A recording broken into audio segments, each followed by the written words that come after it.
Hi guys, as you know, coming out the other side of winter now, so this is the kind of time you start to think about getting your bike prepped for spring, summertime. So all we're doing essentially today is a self-service. I bought my Kawasaki Z750. For this service I've got NGK spark plugs, high flow filter oil filter, again high flow filter air filter, and Silk-Lean oil for our oil change today. Ed's helped me out, and he's brought his tools. So you can talk a little bit about what you bought, what they need to do this kind of service. Yeah, okay, fair enough. So to do a basic service, which is what an oil change, spark plug change and air filter change would be, you need a little bit of know-how. Obviously over there on the laptop on the desk over there is the service manual from Kawasaki, the genuine service manual. I find those a little bit more useful than the Haynes manuals, because the Haynes manuals are a little bit like on the basic side, they don't give you all the details. The useful thing about these ones is they give you all the torque specs for the torque settings for the bolts. Besides that, what you need is a few basic tools. So what I'll do now is I'll just pop over to the camera and I'll run you through the tools. This is what I brought over from Matt for me to use today, which is what I brought. To start off with, for the oil change, we've got a breaker bar, which is just a big long lever with a 1/2 inch socket head on the top. I've got 3 ratchets with a 1/2 inch, the 1/4 inch and the 3/8 inch heads on them for the various sockets. An assortment of sockets down here, ranging from 8mm to 19mm for all the various bolts that we need to undo today. We've also got in the middle here a oil filter wrench. This is just a basic band one, so you slip it round, tighten it up and off it comes. They shouldn't be tightened up too much, that's a common mistake, so it should do the job. Obviously if you've got one that's tightened on too hard, the best idea is to ask a dealer to help you out first, because they're not the easiest things to get off. We've got a head torch there, which is always useful when you're working under a bike, because you haven't always got the best lighting. I've got a T-handle, which makes taking little bolts off a lot easier. And I've got an assortment of extension bars for the ratchets. And amongst the sockets, I've also obviously got spark plug sockets, which are specific spark plug sockets which you need to pick the spark plugs out. Arguably the most important tool, in my opinion, also here, is a torque wrench. If you don't have a torque wrench and you're just guessing, you could either cause a lot of damage to your engine if you over-tighten things like spark plugs and your sump bolt, or if you don't do them up tight enough, they can wiggle loose and come out. And that's, in my opinion, a pretty important piece of kit. Okay, so the first thing we're going to do with the oil change is actually drain the oil. So to do this, what we need to do is locate the sump nut, which is underneath here on the 750 where I'm pointing. And to loosen this, I've got a breaker bar with a 17mm socket. In addition to this tool, what you'll need is a receptacle of some sort, and I've just got a plastic container. Worth bearing in mind before you do the oil change, the engine needs to be warm beforehand to make the oil less viscous, and it makes the job a whole lot easier. And I've taken the bike for a quick run to do this. As well, bearing in mind, hot engine, take care with the manifolds, they could still be warm, and the exhaust as well, all the way underneath the bike, just take a lot of care with that. Okay, so what we're going to do is crack the sump nut. Bearing in mind, it's to loosen it is the other way round to a conventional bolt, also is where upside down. So what we do is crack the nut like so,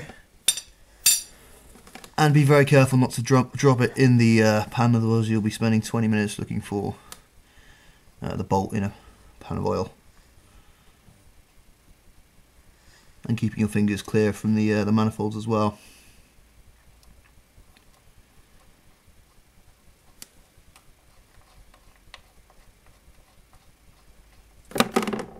And I dropped it in the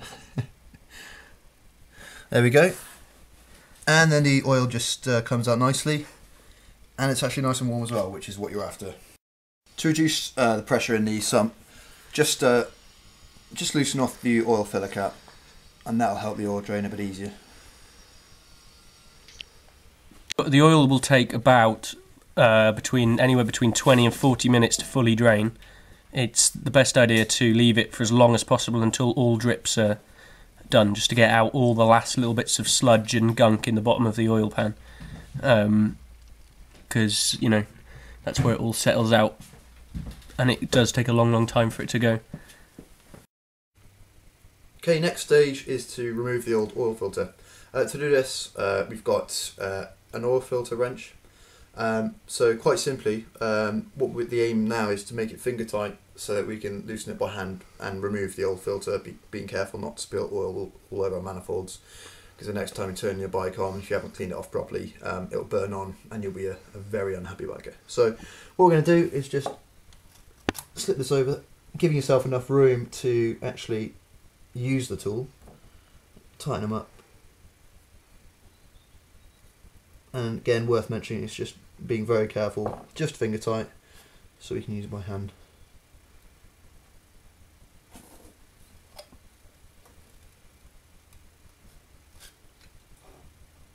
I might need to have another go.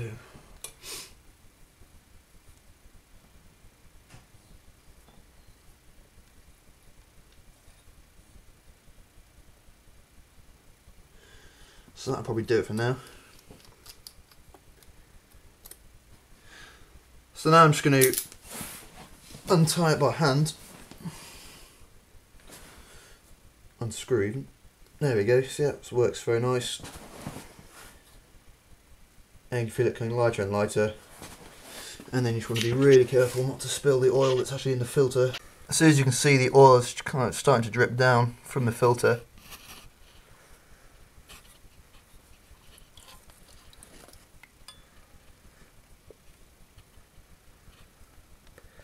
All over the exhaust pipes, which is lovely. Nicely designed by Kawasaki there. It's not a particularly nice feeling, that's for sure.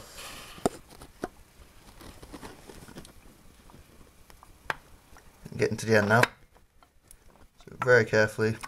Oh. And all we're going to do now is empty the contents of the old filter into our pan.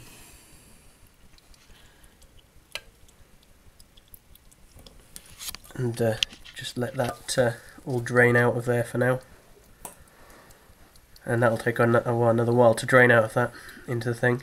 And once it's fully drained, you're going to want to clean your exhaust pipes and engine thoroughly to stop it from burning onto the pipes later on. One thing that's worth mentioning at this point as well is just with a clean cloth, having a little wipe around the mating surface of the where the seal on the filter goes. So that's just all around this little part here. You just want to give that a little wipe with a cloth once it's done draining as well, and that'll give you a nice clean surface to put the new filter onto. Okay, so now we're going to put the new oil filter on the bike. Really good tip, quite important. These usually nowadays they come pre-lubed. We have essentially a delicate O-ring here, which is important to keep the oil in when it's under pressure, obviously. And there's a danger if this isn't lubed up. There's a danger when you put it back on, rubber on metal, and there's a risk this could stretch or move about, which would cause the O-ring seal to leak, which would be very bad news. So some people say use a bit of old oil, rub it around, but it's got impurities, you know, and it's quite simply, I don't see a point in using old oil when we've got new oil right here. So what I'm going to do is just get my finger, just make sure it's clean obviously, and just dab it, dip it in the oil, and then what I'm going to do is run my finger around the O-ring seal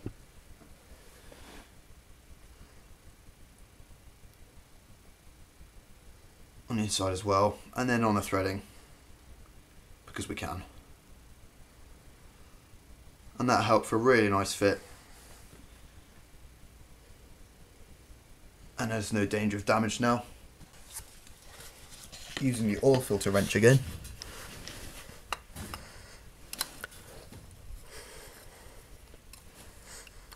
It's worth mentioning at this point, the best way to do this is to get it basically hand tight with the hands, and then give it 2 1/4 turns with the oil filter wrench, because that's all you need to get it tight and to seal it up.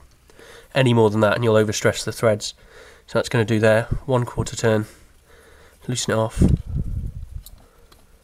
bring it back, tighten it down again and do another full 1/4 turn until it's nice and snug. That's all it needs to be. Okay, so next stage, putting the sump nut back on. So what we're going to do, just use our hands to get it back on so it's finger tight. And I've checked the specs on the service manual, and we're looking at 29 Newton meters, and that's been preset into the torque wrench.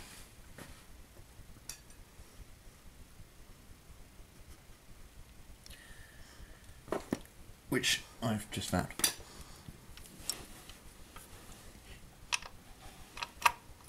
And the trick with the torque wrench, if you're new to it, is tighten it right up until you get one click. One click and then you'll hear one back. Any more, you've done it too tight.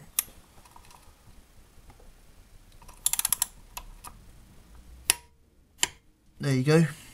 That's one click back. And she's not going anywhere.